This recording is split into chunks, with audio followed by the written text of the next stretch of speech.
If you're old enough, you'll remember this ad. Sure you have a headache, you're tense, irritable. Don't take it out on her. You need Anacin for fast relief. Think about that. God who made the galaxies, and here a lot of us wake up every day just as grumpy can be, just like the ad. We know you're tense and irritable, but what are you going to do about it?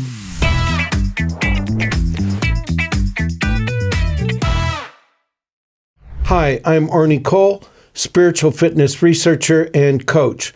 Welcome to Spiritually Fit Today, where every day is a workout for your soul. One step, one choice, one spiritual rep at a time. Our scripture today, say it out loud and focus on it, Psalm 118:24. This is the day the Lord has made. We will rejoice and be glad in it. And I think those with Bible training, theological background will allow me to say, and I will rejoice and be glad in it. So it's my favorite verse. It's one of my mantras, even though I seem pretty grumpy sometimes. And today I've got back with me Braden Pedersen. Welcome to the podcast. Braden is going to talk about being joyful in times of chaos. So this is a little different. Yesterday we talked about being joyful during tragic times. Today is different because, yes, all of us experience tragedies. Hopefully they're not daily, though. But now when it comes to chaos, and whether it's your own or your kids or your environment, but most of us live in chaos, how do you remain joyful in chaos? Yeah, I mean, it's interesting when you talk to just about anybody on the street, no matter what they do, if they have kids, no kids, how old or young they might be. If you ask them, how's your week going? They usually say something to the effect of, yeah, it's been busy. Work's been busy. Family life has been busy. Everything's been busy. And so you hear this word busy a lot. And I think what a lot of people mean in that is it feels chaotic. It feels overwhelming. And whether somebody's listening to this, they might have 3, 4, 5 kids. They might be a grad student.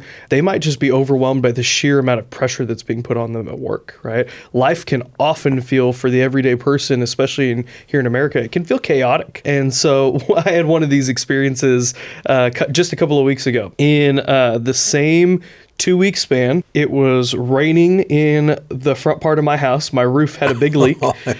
One of our cars started leaking oil, or at least we thought it was oil. It was leaking fluids all over the driveway. My dog ate something he shouldn't have eaten. I was out of town for 3 days. Nice. So my poor wife had to deal with this all by herself. She then had some dental issue that required immediate attention. And so it just felt like we're on the phone at the end of the week. I was driving back home to Kansas City, and she was just like, I feel like our lives just feel so chaotic right now. And I agree. Like, they just feel so chaotic. Like, you kind of, we joke sometimes that being an adult means always saying, next week things will slow down till you die.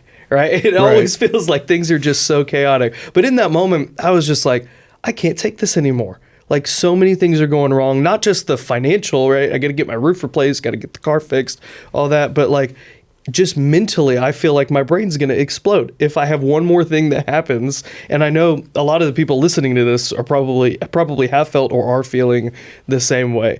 And so to answer your original question, how do we find joy in chaos? The first thing I think that's most important is where you start and then slowing down. So where you start your day, listening to the Spiritually Fit Today podcast is a great place to start your day, to set a foundation for your day, to say, I'm going to start my day based on a solid foundation of scripture and prioritizing my relationship with God. And then throughout my day, I'm going to have periods where I intentionally just take a break and slow down. And that's not to say we don't do the things that we're responsible to do, or even that those things necessarily are going to slow down themselves. Because the reality is all those things that I just mentioned that were happening, none of those were my fault or in my control. They just happened, right? I couldn't have controlled a leaky roof. I live in a 115-year-old house, right? It was going to happen eventually, right? I couldn't have controlled the car leaking. It's a 10-year-old, 11-year-old car, right? So what I can control is my response to it.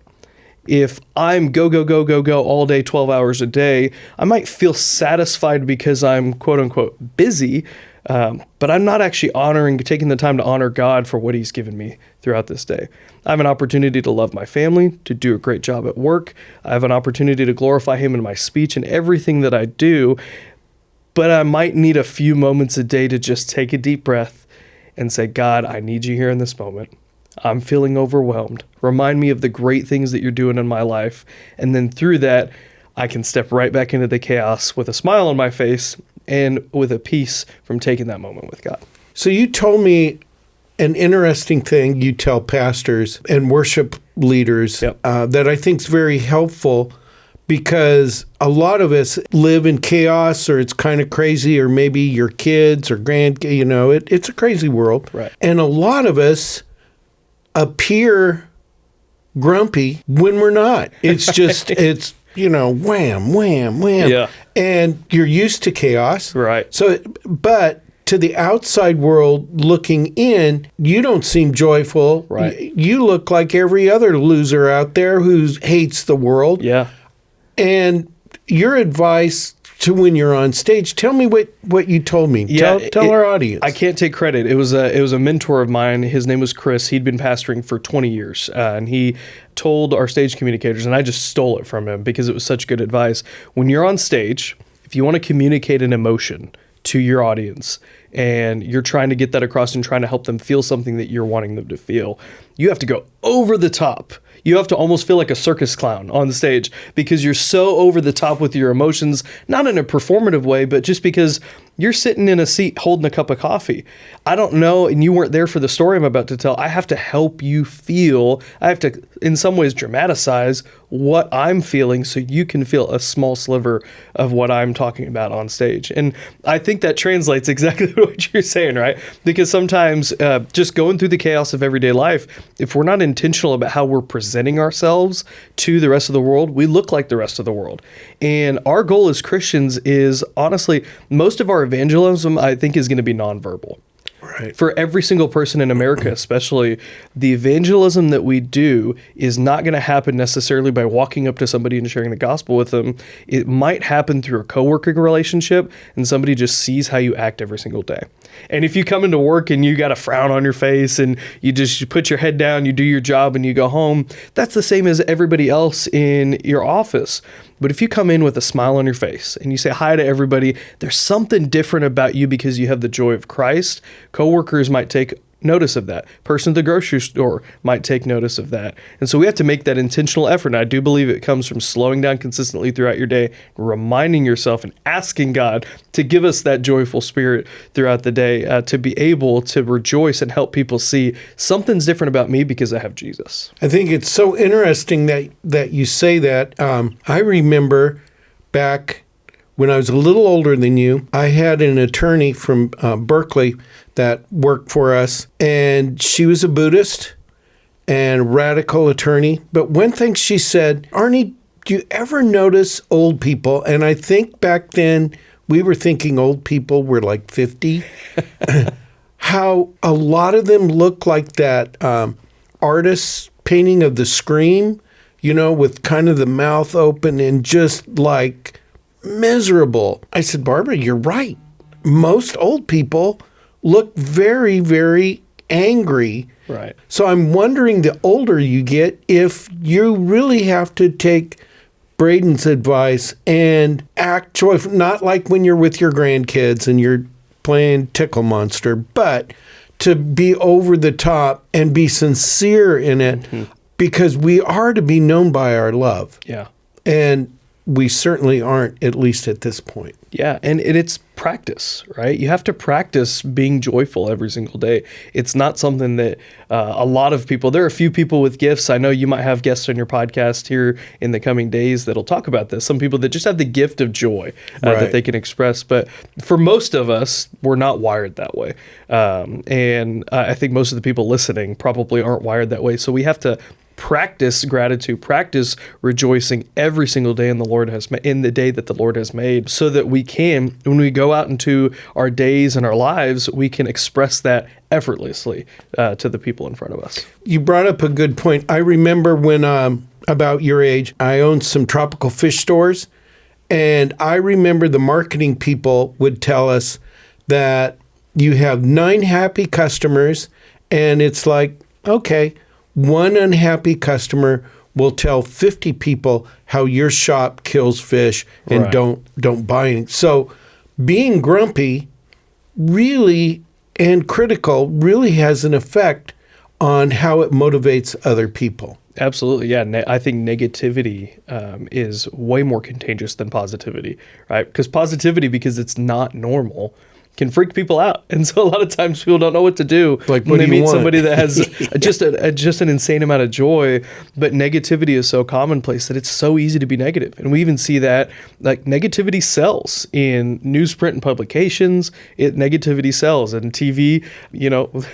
All the Netflix shows, they usually have a fairly negative premise. There are yeah. very few that are big, positive, wholesome, feel good Hallmark, stories, Hallmark, right? Yeah, yeah. right. And so, but even those are becoming less mainstream, more negative, because people can relate to that, unfortunately, and it just spreads like toxin. It's time for our daily spa treatment, the soul pump assignment. Today, for a personal reflection, let's reflect on God's fingerprints on everything we do this day. And grab that notebook and write 3 ways how you saw God's hand in something you did today that made you joyful. The next part is the reveal part, or the social connecting.